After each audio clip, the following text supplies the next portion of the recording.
Merci, monsieur le président.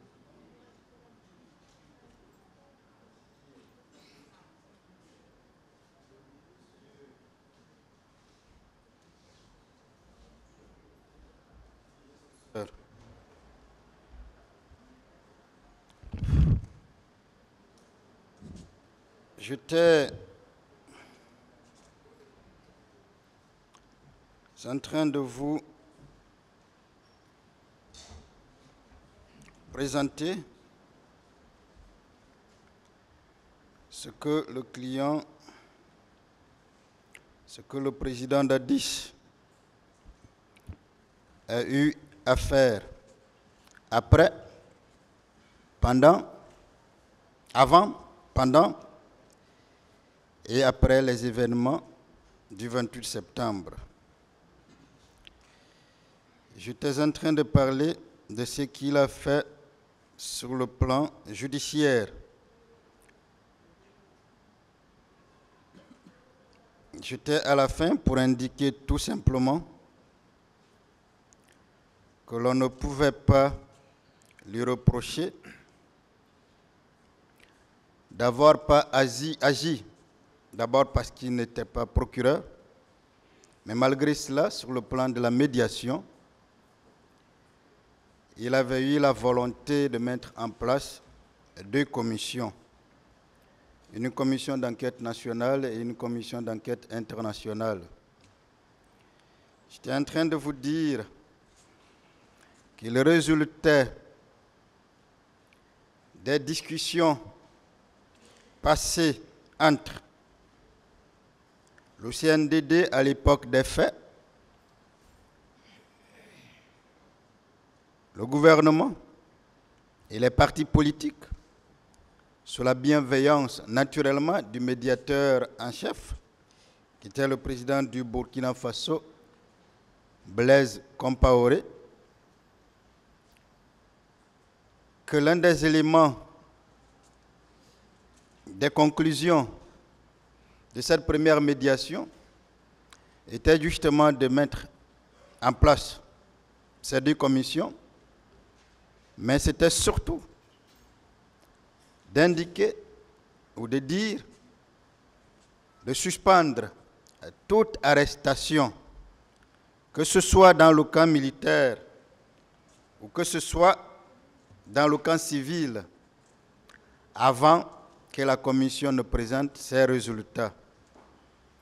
J'étais en train de vous dire, malheureusement, avant même que cette commission n'agisse, alors, le président d'Addis avait déjà fait l'objet d'une tentative d'assassinat, ce qui l'a éloigné du pays, ce qui ne pouvait donc pas lui permettre d'influencer les travaux de la commission au niveau national, puisque de toutes les façons, au niveau international, il ne pouvait même pas espérer. J'étais en train de vous dire, c'est donc de bonne foi qu'il avait fait, en plus de tout ce que j'avais déjà retracé, pour permettre justement que lumière soit faite dans cette affaire-là. C'est pour ça que je dis, les argumentations selon lesquelles il n'a posé aucun acte allant dans le sens d'une justice comme nous la connaissons aujourd'hui ne sont pas à considérer. Et l'exemple, c'est quoi? C'est qu'après lui, ceux qui sont venus pour assurer la transition, finir cette transition, alors même qu'eux-mêmes étaient déjà disposés contre lui, alors même qu'eux, ils étaient clairement en harmonie avec ce qui s'est passé quant à la planification, quant à l'organisation, quant à la coordination de ces massacres, eux, ils ne l'ont pas fait. Le général Sékouba Konaté ne l'a pas fait. Il ne l'a pas fait alors même qu'à ce moment-là, tous les éléments étaient encore là. Et parce que tous les éléments étaient encore là, tout était frais, il était possible bien sûr de le faire. Si c'est vraiment le président Dadis qui faisait autant peur, il n'était plus là. Le deuxième élément, je disais, après le général Sekouba, le président Alpha Condé est arrivé pendant 11 ans. Il n'a pas cherché à organiser ce procès. Ça veut dire quoi?